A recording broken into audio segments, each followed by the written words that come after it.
75% of the time I've been on this planet, I've been associated with the Boston Marathon, so it's important to me, but I do have things in perspective, and I know my health is more important than a road race.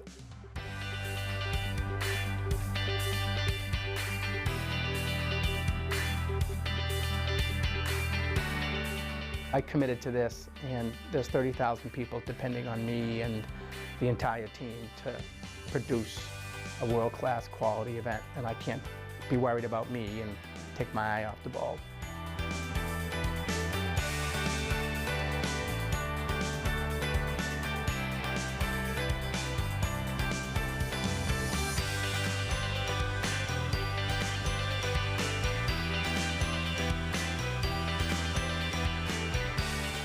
Just because you're fit doesn't mean you're healthy. I always thought it did. And the realization that we aren't Superman, that we're not invincible, that reality can hit you pretty hard.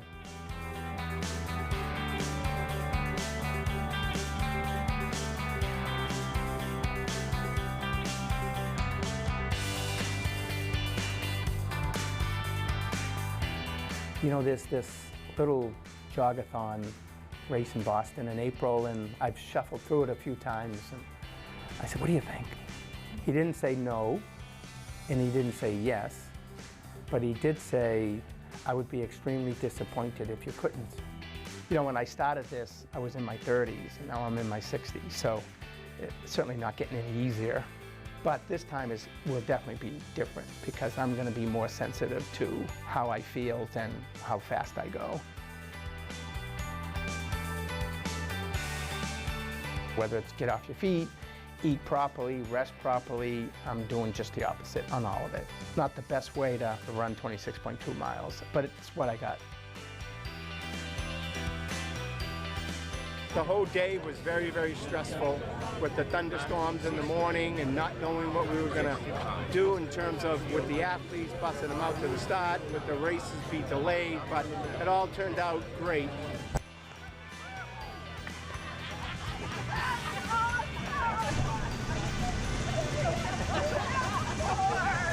At the start line, he said, hey, listen, guys, we're going to take it a mile at a time. When I run, when I walk, and just let's see how it goes. And he actually got stronger as the race went on. We were thinking maybe for the second half he'd become less strong, but it was the opposite. He actually carried all of us to the end. Wasn't going for time that I was able to surprise myself and do better than I even hoped.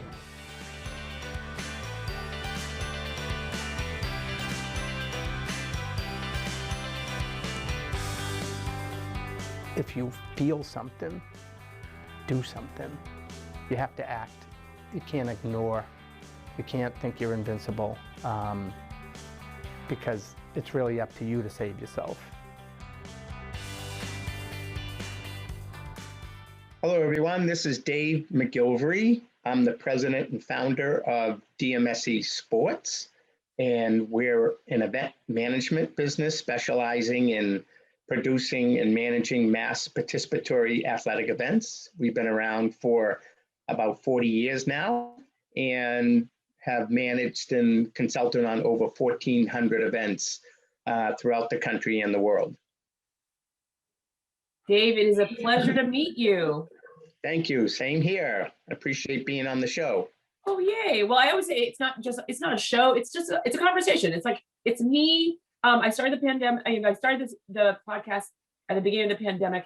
And I just love talking to people. I love hearing about people, but I work with small businesses and entrepreneurs and innovators. And during the pandemic, everyone had to change and do different things. And so I just figured this would be a great time to get to know a lot of people all over the world and hear what you're doing. But before we hear that, I always say we need to understand who you are before we understand what you do. So tell us who you are. Where did you come from? Where are you located? Tell us the story of little Dave to now. Okay, I'll do that. So for me, I grew up right outside of the Boston area in Medford, Mass. And for me, as a young boy, I always wanted to be one thing and one thing only. I wanted to be a professional athlete, especially living here in Boston with all the professional sports and the hype about the Celtics, the Red Sox, the Bruins, the Patriots, and so forth. So that's what I wanted to be. But unfortunately for me, I was short in stature. And as a result, I was inevitably always the last one picked when my friends would pick sides in the park leagues, or I was always the last one cut when I went out for high school sports. So I learned a valuable lesson when I was the ripe old age of 14 or 15. I learned about rejection. And that can be debilitating, but not to be denied. I just felt, I need to figure this out. So when I went out for the high school basketball team, I got cut, and the coach come up to me, puts his arm around me, looked down at me. Everyone looked down at me. And he said, Dave, if you were 5 inches taller, you'd be my starting guard. And I thought, whoa, excuse me, coach, 5 inches taller. I thought it had to do with ability level, not how tall you were. So I challenged the center who made the team, who was 6'5", and I was like 5'4", .387 on a good day. And I beat him. And I threw the ball off the court, and it was a defining moment in my life. And I said, I will never, ever, ever allow anyone to tell me I'm not good enough, that I don't belong. And I went home that night and I put a sign over my bed, and the sign said, please God, make me grow. Well, he must have been on vacation or answering someone else's prayer, because he obviously didn't make me grow. But then I look back on my life and I said, son of a gun, he did make me grow, because he made me grow in so many other ways. He made me grow morally and ethically and spiritually and intellectually, and he made me grow internally. That's really where it's all happening, is who you are inside, not who you are physically. So what did I start to do? I started to run. Why? Because nobody can cut you from running. You just go run. And I've run about 150,000 miles since then. And, I started setting all these personal goals. And I ran the Boston Marathon when I was 17 years old. And then I ran across the United States from Medford, Oregon to Medford, Mass, 3,452 miles, in 80 days, 80 consecutive days without a day off, raising money for kids battling cancer. It was one of the first times anyone combined, running with raising money for cancer research.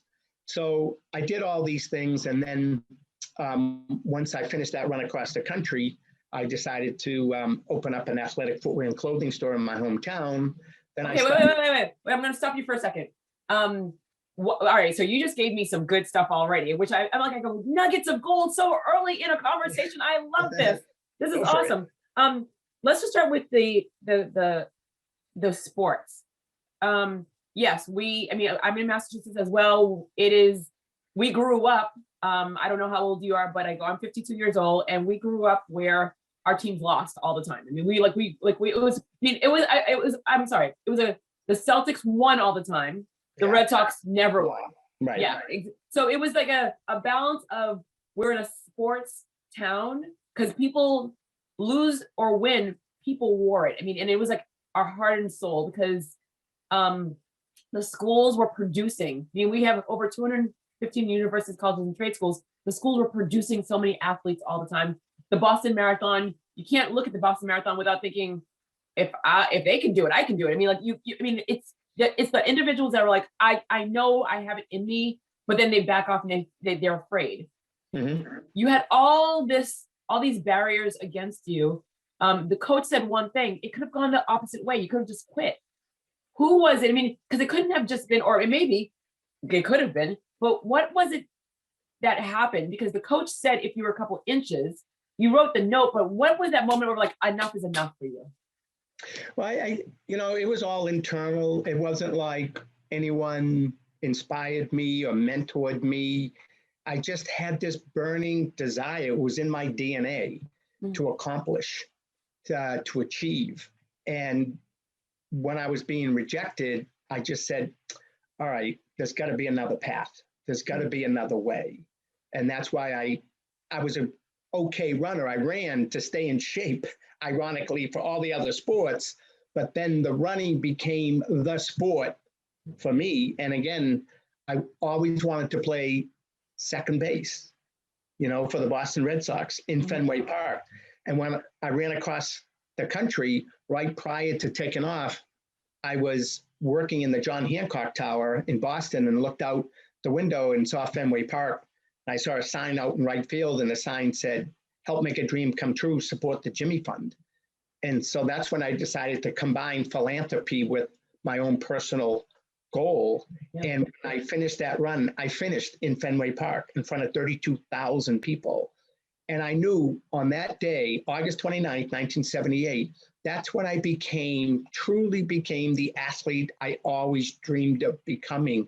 Maybe I wasn't playing second base at Fenway Park, but I was running around Fenway Park to the cheers of thousands, tens of thousands of people. And it sort of just made me realize that if you're determined enough and disciplined enough and passionate enough, you can always accomplish your dreams. Absolutely. And I know that feeling. I ran the Boston Marathon twice. That Nice. feeling of, and I remember the first time that I did it in 2004, literally running out, and it was the coolest thing where it's always Boston Red Sox and the New York Yankees that play on Marathon Day. And for everyone to come out after the game and they're running with us. So I'm a slow runner. I mean, I was like I'm the person that watches the street being cleaned afterwards. That's all right. But it's so amazing because the fans don't go away. They stay consistent throughout the entire time, and the encouragement that they give you is amazing. So I know exactly the feeling that you just mentioned. So now you're 17 years old. When you did the cross country, how old were you then? 23. 23. What did your family and your friends think that you're like, oh yeah, by the way, the person that always wanted to play sports and never played sports and ran one marathon, but then now is deciding to run across the country from Medford, Mass. Medford, Mass, where Bloomberg is from. Mhm. It's 108, #1 station in the country. So literally this little town outside of Boston, and now you're like, I'm gonna run cross country. What did everyone think? Well, I had heard about a friend of mine who had biked from Medford, Mass to Medford, Oregon. And I thought, well, if he can bike across the country, me as a runner, I can run across the country. Well, I always say that in order to set a daunting goal, you have to earn the right to do it first. So I set it in my own mind, and then I started planning it all out on my own, and I started training for it on my own. And then when I was really ready to go, I had these three-ring notebooks of all the maps and all the timelines and everything, and I left them on the kitchen table, and I left my parents a note. I said, Mom and Dad, please read this. So I left them there overnight. I woke up the next morning, and there was a yellow sticky note, and it just says, David, we love you, Mom and Dad. I knew then that I had their blessing, I had their support. I knew they would be worried. You know, back then there's no cell phones, no internet, no nothing. How are they going to stay in touch with me? But they knew that this is something that I worked really hard for, so they wanted to support it, and they did. So I don't think anyone thought, I mean, I suppose there were some people thought I was kind of crazy to attempt to do something like this, but I also think that people felt that if anyone could do it, this kid could, because of he's earned the right to attempt it. What are the major challenges that you found so when you're starting a business, when you're planning out a running from coast to coast, it's like starting a business. What were the biggest barriers for you designing this trip? I mean, yes, your friend biked it, but designing it, the sleeping, the quarter. I mean, what were the highs and what were the lows in regards to creating this? And what was by far the best experience of running cross country? Well, interesting question. First of all, I tell everyone, and it's true, I lost more weight, planning this out than I actually conceivable type of weather. All right, I'm so sorry. Your computer went out a little bit, so can you repeat what was the highs and lows? Just like start over that sentence. So for me, it was more about can I truly do this to run 45 miles a day, 80 days in a row without a day off through every conceivable type of weather you can imagine, from 120 degrees in the desert, running over the Rocky Mountains, through the prairies. I mean, I did things like to simulate those kind of conditions, say in the desert. I belonged to a health club, and I went in the health club and I went in the sauna, and I ran in place in the sauna for hours and hours to acclimate my body to those types of extreme heat conditions that I'd be facing, because I didn't want to be facing them for the first time. So I really was meticulous about my planning and my training. And so for me, it was more, there were no books out there, how to run across the country in 5 easy lessons. You had to sort of conceptualize it and visualize it. And then I actually did a training run by myself a few months before it, where I put a backpack on my back and I ran from Boston to Rochester, New York, 400 miles in 10 days. So I was averaging about 40 miles a day. And I just said, because I was able to get through that, I said, I think I can do this. So, again, it's the whole aspect of earning the right to do it. It's amazing. So at that point, what was that? I mean, what was the interaction with the people that you met along the way? Well, again, they had no idea what I was doing, right? And so I had 3 friends go with me driving a motorhome. So they would drive ahead and then I would run 10 miles and I'd go in the motorhome and get something to drink and eat. And then they drive ahead another 10 and I'd do another 10. And that's how each day would go by. So when they see this kid running through the middle of the desert, they're like, how did he get here? What is he doing? So when we had the opportunity to explain what we were doing, they were obviously relatively impressed with it. They probably thought I was a little off center, but we also said we were doing it to help kids fighting cancer. And so, we raised a couple of $100,000. And back then, doing that, nickels and dimes and these little cans was a lot of money back then. Oh, your Wi-Fi is back again. Okay. So you ended where raising nickels and dimes. So we were raising, trying to raise some money for the Jimmy Fund and ended up raising a couple of $100,000. And so, even though the run was a daunting physical challenge for me, the thing I was left with more than anything else was the fact that we were able to help kids fighting cancer. When I went and visited the kids in the Jimmy Fund clinic, I saw a sign on the Jimmy Fund wall, and it said, God made only so many perfect heads. The rest of them have hair on it.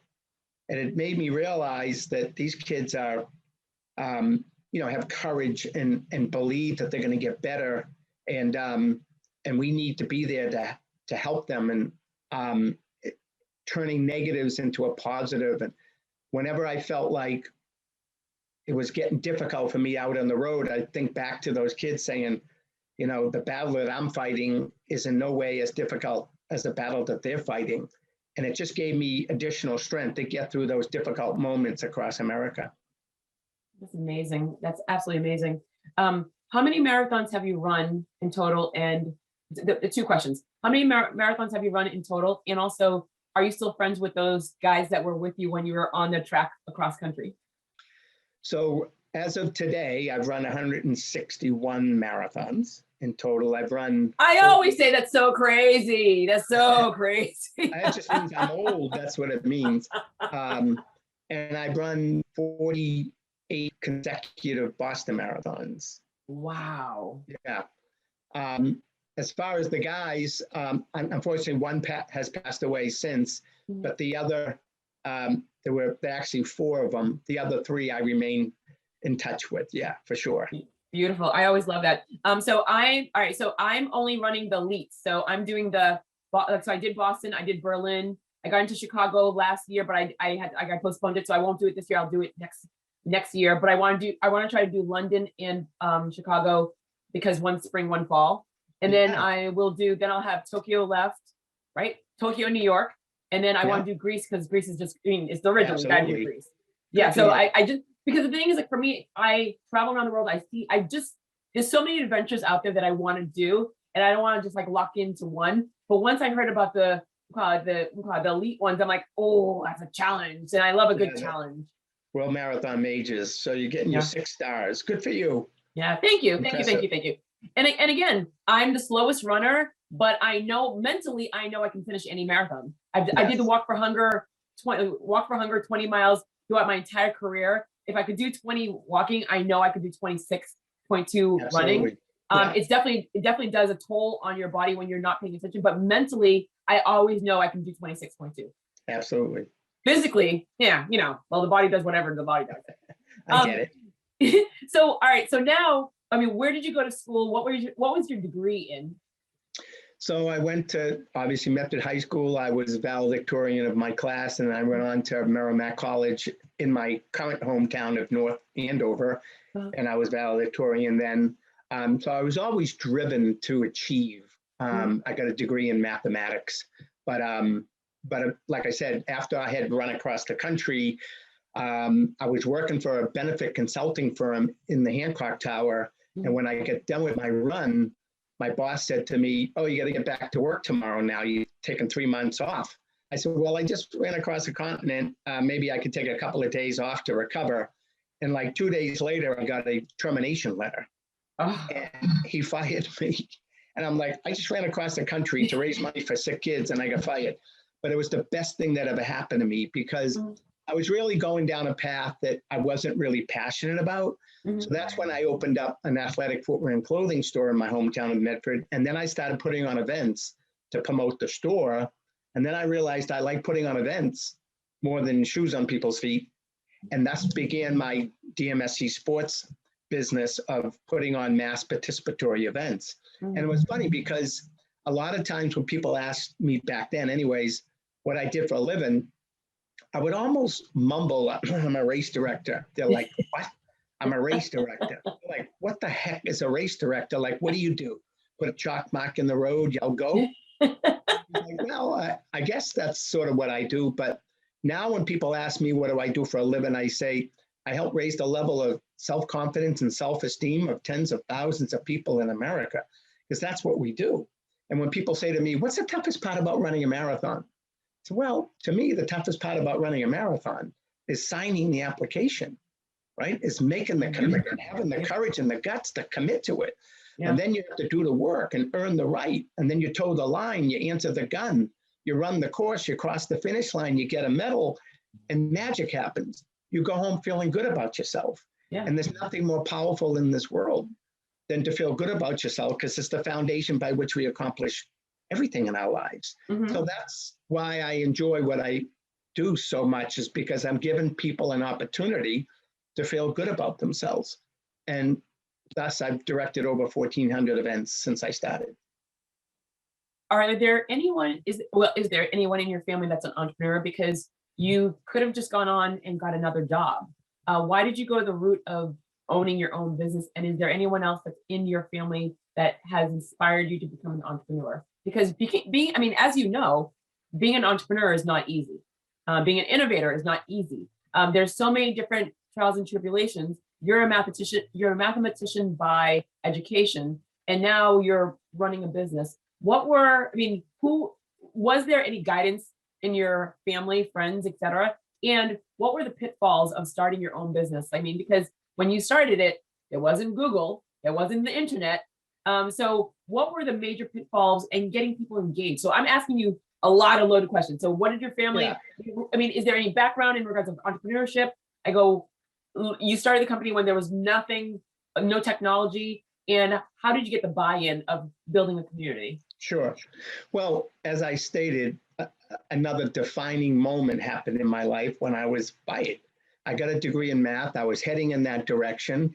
I did this one across the country, and then I was fired. I was like, now what do I do?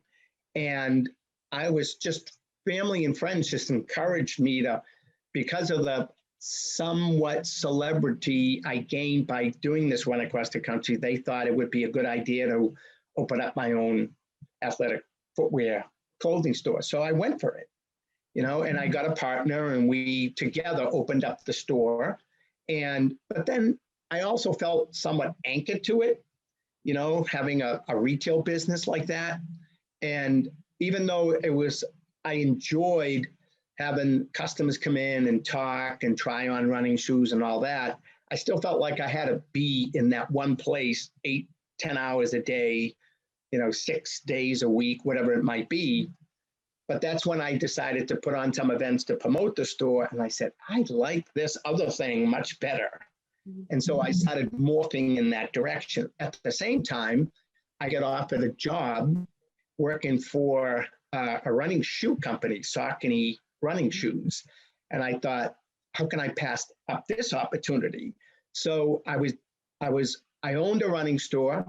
I took a full-time job with Saucony running shoes, and I was starting to conceptualize my own event management business all simultaneously. But they were all connected, intricately connected. You know, one could benefit the other.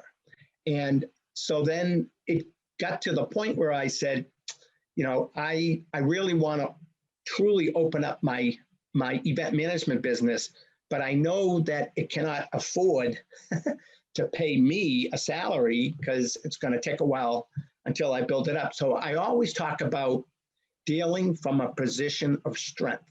In other words, I didn't open up this other business until I knew I could get it to the point where it could actually support me. And I kept the store and I kept my full-time job. Arguably, I was working a lot of hours every single day. You know, I was probably at it 16 hours a day and on the weekends. But when people say to me, what do you do for work? I said, I don't. And they say, you don't work? You have 5 kids. I said, I love what I do so much that I don't consider it work, you know, because I'm passionate about this. It isn't like 9 to 5 to stay alive and get a paycheck and could hardly wait till the weekend. Yeah. Me, I can hardly wait till Monday so everyone else comes back so I can communicate with them.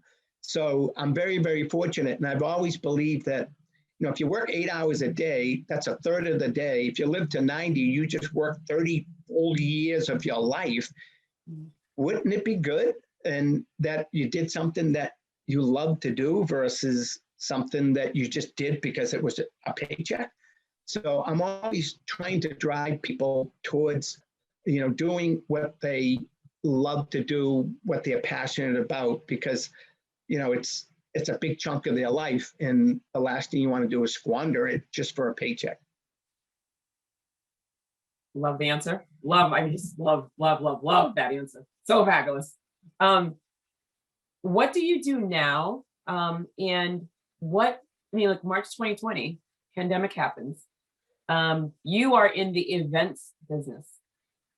And now globally, we're not allowed to leave our houses or our communities. And so what do you do? And how did the pandemic affect it? So for the entirety of my business career, I always felt that, you know, that this industry was like bulletproof, that nothing would ever take us to our knees, you know, that nothing would curtail putting on events, and nothing ever did. I mean, we went through highs and lows, but nothing ever brought us to our knees. And then this pandemic came. And I was proven wrong. And in March of 2020, I had 35 events, lock and loaded, contracts signed with clients and sponsors, and we were going to have a banner year. And I had 10 full-time employees. I had 80 independent contractors. We were just really looking forward to 2020. And one by one, every event went over the cliff. And I was stunned. And I wasn't prepared for this. And normally I'm the most prepared person in the world. That's what I do for a living. And I wasn't prepared for a pandemic. So then I sort of went through the 5 stages of death and dying. You know, I went denial, and then anger, and then, you know, negotiating, and then depression, and eventually in on acceptance. It is what it is. I mean, there's nothing I can do about this. I mean, you're not the only one. I think that's one of the things where I'm so sorry to interrupt. I think that's what everyone went through. The shock of something that would bring everyone to their knees was something that, again, a historical moment in time. Yeah. So then I went back to myself and I said, stop being full of self-pity. I said, you know, people are dying, people are sick. And okay, you lost a few road races. Get over it. I said, what you have to do is you have to focus on your assets, focus on your skill sets. What are they? Identify them. And then are they transferable? And I said, yes, yes, and yes. So then we started doing like outdoor drive-in movies. We started doing outdoor graduations, parking cars, doing whatever we could, whatever business we could get, we were going after. I was renting my road race equipment to restaurants for outdoor dining. We were doing COVID testing sites. I mean, we pivoted and we kept a pulse. Yeah, we weren't killing it financially, but I was able to keep a pulse through the summer of last year and the fall. Then all of a sudden, the winter came and all that business went away. And I was faced with the same conundrum of, now what do I do? You know, do I lay off all my employees? You know, do I hibernate? Do I shut the business down? Can I survive? Can I get into 2021? But then I thought, well, just hang on because it'll all come back in 2021. So all of a sudden, I get this phone call from a company called CIC Health, and they were retained by the Commonwealth of Massachusetts to stand up mass vaccination sites here in the state, in the Commonwealth. And they called me up saying, hey, we heard about you. We know you're a logistics guy. You're a logistician. I never even heard that word before. Okay, I'm a logistician. I like that title though. I like it. I love it. Like, I'm a logistician. What do you do for a living? I'm a logistician. And so we basically moved people, right? And they said, we need help. We need to set up these mass vaccination sites. Would you be interested in working with us? I said, where do I sign? So we stood up Gillette Stadium. We stood up Fenway Park. We, you know, here are these places that I always wanted to play in. Now I'm giving vaccination shots in. And we did the Reggie Lewis Track Center and then the Heinz Convention Center. So, you know, here we are now helping to manage with other partners these mass vaccination sites, helping to keep people alive, helping to keep people healthy, and helping to have a significant impact in bringing our own industry back, which is exactly what is happening now. We are almost done. We've done over 1 million shots in those 4 facilities since we started in 4.5 months. And now the governor has basically said, you know, we can get back at putting on events. So for January, February, March, April, and most of May, we've done vaccinations. Now in June, we're gonna put on our first race in the last 18 months. And hopefully for the rest of the year, we'll be able to bring back some of our events. That's amazing. I know, Amazing. Crazy story. Yeah. No, you know what the best part is? And this is exactly why I tell people, I don't want to hear about your business until I hear about you. Hi, the kid that wanted to play sports. Hello, look where you ended up. Are you kidding me? Yeah, yeah. No, you're right. And it isn't luck. You have to create your own luck, I guess, or what have you, your own opportunities. You know, when one door closes, another door inevitably opens. And it's really attitude, what it really comes down to. And for me, it was funny because I do a lot of motivational talks. I've done over 1,900 of them, mostly to schools and even businesses and whatnot. I've written 4 books. But a lot of times when I speak to especially kids, they say, hey, what do you want to be when you grow up? And I go, wait a minute, what makes you think I want to grow up? But good question. And I always questioned myself on that. And then I was driving down the highway and I saw a billboard and had one word on it. And the word was accomplisher. And I said, that's it. That's what I always wanted to be, an accomplisher. I want to set a goal, work hard, earn the right, accomplish it, check it off, and move on to the next one. And so that's how I've lived my life, is by just trying to accomplish something, you know, and then move on to the next one. I love it. Oh my God, that is so fantastic. All right, so how big is your team and how did they do during this time? So I had, again, 10 full-time employees, but then, you know, during the heat of the pandemic, had to lay off some of them. And what was so good about their situation is, boom, they all got jobs right away. So it wasn't like they were left hanging. You know, they were able to morph into other roles in other areas, which is good for them. The question now becomes, as road racing and charity walks reopen, I have to now almost rebuild the company. It's not like I'm starting all over again or from scratch, but I have lost some of my experience, some of my talent. So now I need to refocus, reimagine, you know, and you know, there, as sad as it is about the tragedy of people dying and people getting really sick, there is in tragedy sometimes there is some silver linings, right? If you look deep enough. And I think what's good about this pandemic for all of us is sometimes you get caught in a rut and you just do the same thing over and over again. And maybe it's successful, and so that's a good thing. It's like, why change it? It's successful, it's working for me. But sometimes you can do even better, but you don't even know that because you're just caught in that rut. But when the pandemic came, and now we have to step back a little bit and reassess and reimagine, that's what I'm doing right now. And I'm enjoying that. I like the fact that I can maybe do a reset.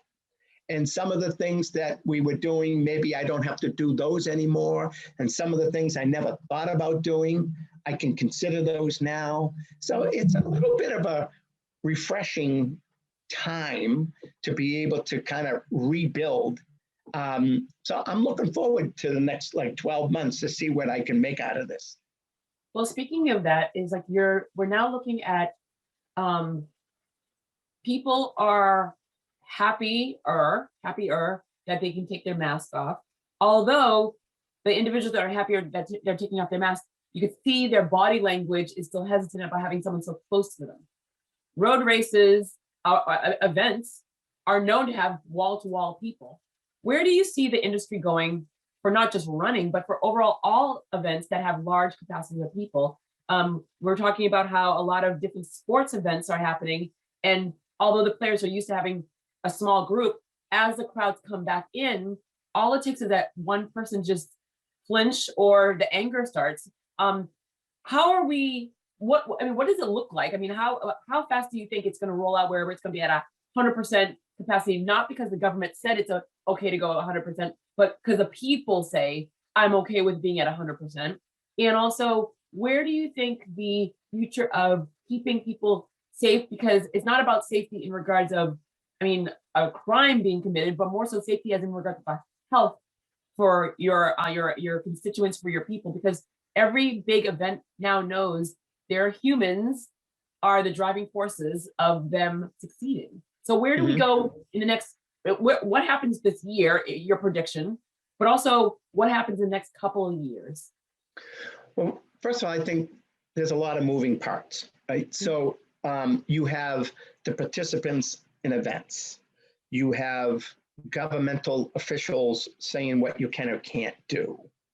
You have the community within which an event is conducted, right? You might have a need for a significant amount of volunteers to help the event. You have spectators at an event. You have sponsor support or lack of at an event. There's a lot of moving parts here. So when the governor came out and said, okay, road races can reopen, everyone was throwing their arms up and hugging and kissing, and this is great. And I'm like, whoa. No, I'm not being negative, but like, slow down. I said, just because the state says we can now start considering reopening, that doesn't mean it's all gonna flick a switch and it's all gonna go back to the way it was. There could be a fear factor by participants. So you could open up your event and only get half the amount of people because the other half's like, this is way too early for me. Yeah. So all of a sudden now, financially, your budget is getting crushed because you don't have that entry fee revenue that you once had. So can you afford to even do this now? You got to start thinking about things like that. Will sponsors want to sponsor the event because they're a little bit nervous about liability? And what if what if it was a super spreader? What if something did go awry? You know, you've got residents of a community that's saying, wait a minute, 5,000, 10,000 people are going to come to my backyard from parts unknown. I don't even know who they are. God, that's such a good point. I didn't even think about the community part in that aspect. So that's a phenomenal point. All of that. Then, like I said, a lot of these events are supported by volunteers. The Boston Marathon, for example, we have 10,000 volunteers. Well, we might get a full field of runners who are like, I'm going to come back and I'm going to run. But all of a sudden the volunteers are like, wait a minute, do I want to subject myself on a volunteer basis to this kind of an exposure? Maybe they will, maybe they won't. I don't know. So there's a lot of moving parts here. And so my sort of intuition is that we should come back aggressively, not just rush right to the starting line and jam in together. The other key factor, it's similar to what we experience in a normal race. If Mother Nature goes crazy on you, like in 2012, we had an inferno at Boston. I mean, it was almost 90 degrees at the start, throughout the course, and at the finish. And I'm like, you know, if you don't shoot the gun, no one gets hurt, right? But we wanted to put the race on even so. We felt like we had the medical support. I stood at the starting line of that year's race and I talked to 30,000 people and I said, listen, this is a team effort here, right? There's you and there's us, right? We will help you if you get hurt. However, I can't fit 30,000 of you in a medical tent. So you have to take personal responsibility. And that's what I think about today too. I think people have to take personal responsibility for themselves. And if they want to go into a crowd, then they have to decide for themselves, do I wear a mask? Do I not wear a mask? You know, do I even show up? Do I not show up? So everyone has to decide for themselves what they feel, you know, their risk tolerance is. So it's going to be interesting to see how all this plays out over the next 6 months. I think in 2022, hopefully we'll be far enough away from all this and the dust would have settled and people are going to be, you know, I went to my son and daughter's track meet yesterday. There was like 300 spectators there. And as I get out of my car and took my mask with me, I looked up and half the crowd was wearing a mask and the other half wasn't. And they just told me that there's still confusion out there. Like people, some aren't sure, some are like, well, you know, they told me I didn't have to wear a mask. Well, you don't have to, but you want to take that risk still? Like we're just coming out of this. Like, why are you so carefree? I put my mask right on. You know, I don't want to take a chance. You know, so it's going to be interesting to see where it all goes. That's so interesting. And it's funny that you're right, because everywhere I go now, it's the 50-50. And it literally is like the self-confidence where I'm doing it for me. I'm not doing it for you. Like my mother told me a story where she went to church and the priest just basically said, you don't have to wear a mask in church anymore. And everyone started losing. They're like, woo, everyone started cheering. And she's like, she called me up. She's like, I'm not going to church anymore. I'm like, I go, why? She's like, because this is what the priest did. I'm like, well, you know what? You don't have to take off your mask. You could. She's like, well, what if someone's just next to me? I'm like, well, get a really big bag and put the bag next to you. Yeah, I go, right? And just say that all your medicine is right here. I mean, do what you have to do, but you shouldn't be locked into your house because other people are doing things. It's not fair for you. And it's not healthy for you at all. That was definitely a point where do what's best for you. And if you don't want to wear a mask, great. But if you're not going to wear a mask, don't prosecute someone for wearing a mask. Yeah. I think that's where the meanness starts coming in, where people are like, they're like, what are you still doing wearing that? And I'm like, because I want to. That's why, because I want to. In regards to the 2012 marathon, I ran that marathon. And as a slow runner, I really started cramping up, and every single med tent they ran out of broth. There was no more broth. And I'm like, this is going to be horrible. And I remember crossing the finish line. It took me 5.5 hours. It was the worst race ever. I went behind Trinity Church, called my sister bawling, oh my God, the worst race ever. She goes, I'm sorry, did you finish? I go, of course I finished, but it was the worst race ever. I go, she goes, did you just finish a marathon, like the Boston Marathon? I'm like, yes. And she's like, okay, goodbye, click. Right? So it is one of those moments where it's the worst race or it's the best race no matter what. Exactly. It can be Um, both. Yes, exactly. What would you say to someone that is, I mean, so there's a lot of people that during this pandemic and even before the pandemic, they've wanted to start their own business. They are not happy where they are. The pandemic made it really easy because the micromanager isn't on their back anymore and they're being really productive at home, but they're researching other things. What would you say to someone that's listening to you right now about starting your own thing? Like, where do you start? What motivates you to continue? And how do you get backing? And whether it's financially, emotionally, physically, how do you like where do you start with the whole time getting backing when you feel like everyone's saying, but you're such a smart person, why don't you get a real job? Yeah.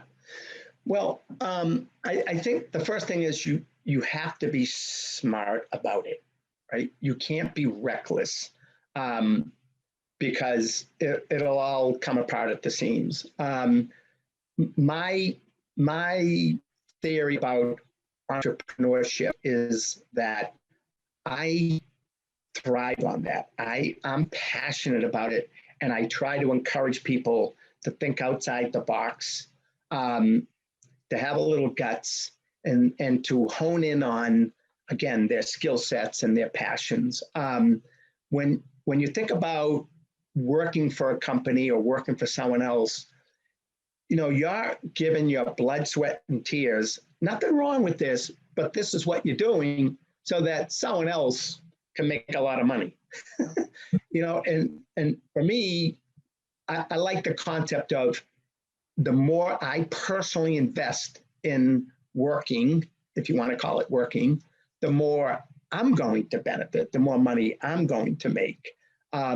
So if there is an opportunity to start up your own business, I would absolutely positively encourage people to do that. Secondly, like I said, with me, it's about doing it from a position of strength, because the last thing you want to do is sort of leverage everything, leverage your bank account, leverage your home, and then have it not work, and then you're in the poorhouse. So if somehow, some way you're able to do it while you're still maybe engaged in something else that's paying the bills and you're not taking a huge financial risk, then I would say definitely go for it. You just got to be really, really careful that you don't throw everything at it and then it doesn't click and then you're left out on the curb, right? So, and then as far as, how do you get it all going? You have to make a conscientious decision too, is you want to go it alone, alone in a sense of yourself and maybe your family or whatever, or is this partnership? Do you want investors, others to take an equity position? You got to be really, really careful there, because then now these aren't totally your decisions. And now you're, the challenge of creating the business is one thing. Now you have another challenge of being able to work step by step with a partner too. And that's not always easy. I mean, going in, you might have the same kind of philosophy and vision, but as you move along, maybe those change and then you have conflict. So you got to make some tough decisions early on before you throw yourself into that world. Beautiful. I mean, honestly, well said. How did you take care of you? You had a team, but now you're being called by the government to help out. I mean, you're doing so many things. You had to go through what happened, or how the world stopped for you in March. How did you take care of you? I mean, you mentioned you have 2 children. You have 2, right?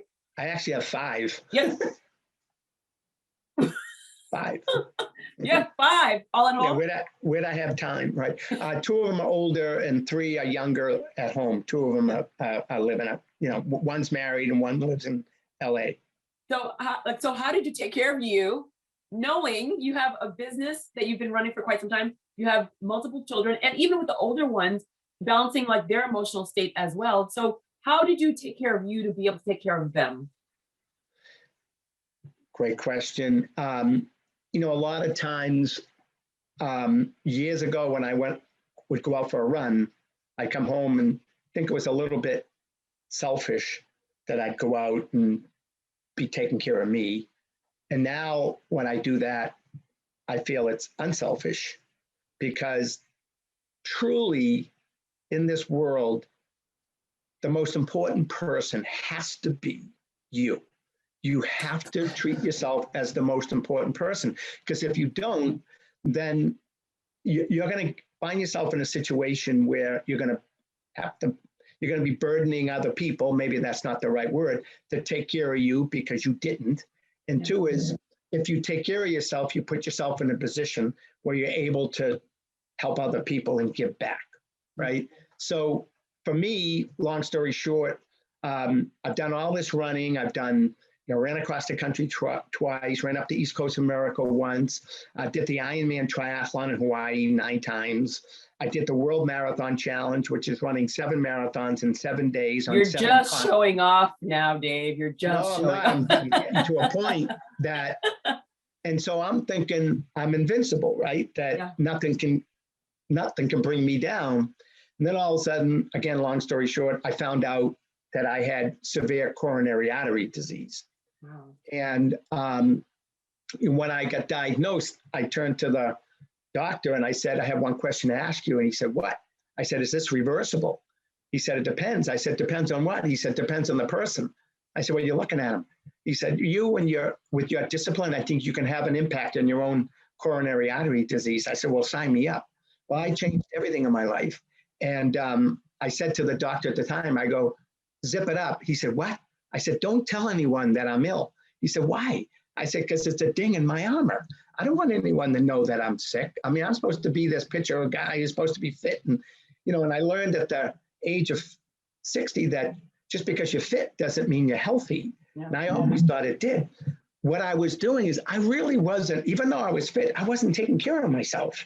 I was out there doing so many different things that I was sort of breaking a lot of rules. Yeah. And then I recognized that and I said, I got to start focusing back on me, because I'm not going to be around that much longer for my kids if I don't do that.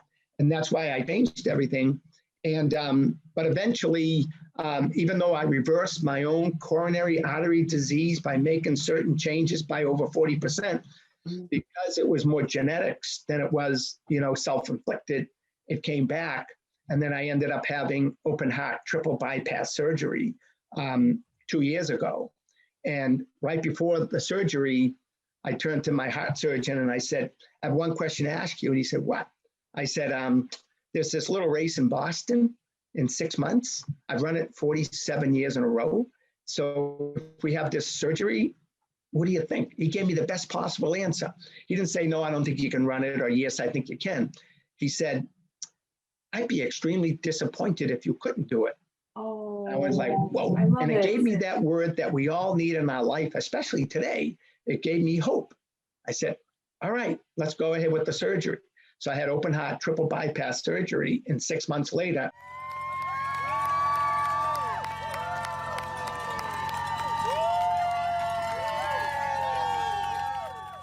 I was crossing the finish line of my 47th consecutive Boston Marathon. So the idea is that we truly, truly have to wipe out the notion that taking care of ourselves is selfish. It's not. It's unselfish. And it's unselfish. And that's why I do set aside time for myself every day to take care of myself. I love it. Hello, little guy that couldn't play the sport. Look at you. Rock star. Golly gee, I love this. This is so, you are, I mean, again, I met you. I was introduced to you by my best friend Christina was in a group, a networking group. I go and literally met a PR guy, and I spoke to him, and he thought he was wonderfully good because I love what you're doing with the podcast. He goes, I have a guy for you. His name is Dave. I go, he's great. I go, okay. I love meeting new people. Hi, Dave. Oh my God, this is awesome. And it went by really fast. So great. I know, it's almost like it's Saturday right now. Well, it leads to the last question that I have for you. But I mean, this has been so, literally didn't see this coming. This was so good. Good. You're so good. I love it, Dave. Thank you. Thank you. So my last question that I ask everyone that speaks with me, and no matter, and this will never be the last conversation. There might be times when I just start pairing people together and start talking about something that's going on, because I believe that we all need to make sure that the voices of small businesses need to be heard, and not just during political year, and not just when something's wrong. We should hear your voices all the time, because there are great people, there are rock stars that are around us every single day, and I want to promote you guys. But going to the last question, no matter how many times you talk to me, you'll always get this question as the last one. If you had a personal ask and a professional ask of anyone that's listening to you right now, what would be your personal ask and a professional ask? 2 answers, please. Well, personal ask would be for people to believe in themselves, seriously, because I see so many cases out there of people. All right, I'll synthesize it. I think there's no such thing as failure, and if there is, there's only one way you can fail in life, and that's not to try. And I've always believed that those who say it cannot be done should not interrupt those who are doing it. And, you know, my whole life is about giving back. And my goal is to make people feel better about themselves. So my ask is, personal ask of people is, don't give up, follow your dreams. I wrote a book called Dream Big, a little children's book called Dream Big, because when I was little, but I had big dreams. And that's the whole idea, is to go after those big dreams and don't be deterred by people who are negative. So just to believe in yourself in terms of personal ask, because that'll make me feel better. You know, I get more out of that. From a business perspective, you know, at least in the world I live in, you know, mass participatory events, you know, my business ask is, come join us. Don't be a spectator. I know the last 18 months have been difficult, but for me, I've always believed deep in my heart that the comeback is always stronger than the setback. And from a business perspective, you know, I put on these events for everyone to come to and participate. There's no barriers, full inclusion, anyone and everyone is welcome. And I'm trying to bring my business back for a lot of reasons: economic impact, philanthropy, the millions of dollars raised. You know, when you feel comfortable, please come back and join us, because you'll go home feeling much better about yourself. Dave, amazing. All right, well, I have like a follow-up from your personal ask. What do you do when you're in a rut? Because I think that's one of the things where getting motivated is one thing. I go, and even if you're the rock star of rock stars, when you get in a rut, how do you get yourself out of it? Yeah, well, there's 2 ways for me. One is go to bed, because tomorrow we can start all over again. Mm-hmm. And every day's a gift. So don't give up today, because there's always tomorrow. I know it sounds hokey, but it really is true. You know, that you can get really depressed and really down on yourself today and just think, I don't know how I'm going to get out of this. Go to bed, wake up, have a fresh mind, attack it again, and you'll eventually figure it out if you want to, you know. So that's 1. 2, for me, is, you know, I'm not saying people don't have challenges. We all do. No one gets away with a free card here. We no matter how happy you think someone is, they're going to go home every day like the rest of us and deal with their own personal challenges. We all have them. But some have a lot worse. And a lot of times when I get down on myself and I get in a rut, I think about the kids, you know, the little kids battling cancer, or I think about the people who, you know, have other serious problems in their lives. And you know, when I went to the Jimmy Fund Clinic and saw those kids, I knew at the time that the battle that I was about to fight by running over 5.5 million footsteps across America was in no way as difficult as the battle that these kids are fighting for their own life. And so it's perspective. It's perspective. And most of us have it pretty good. You know, we have a family, we might have a decent job, you know, we have our health.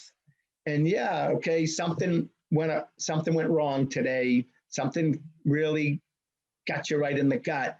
But again, putting it all in perspective, it really isn't much compared to what so many others are going through. So that in and of itself might help you get through your tough moments.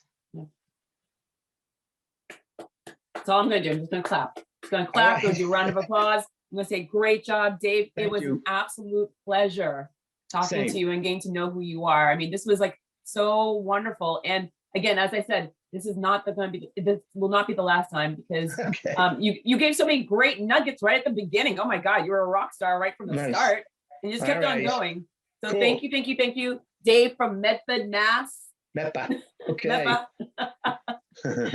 Oh my God, and I look forward to the next time. Same here. Thank you. All right. Have a wonderful day. You too. Bye. Bye.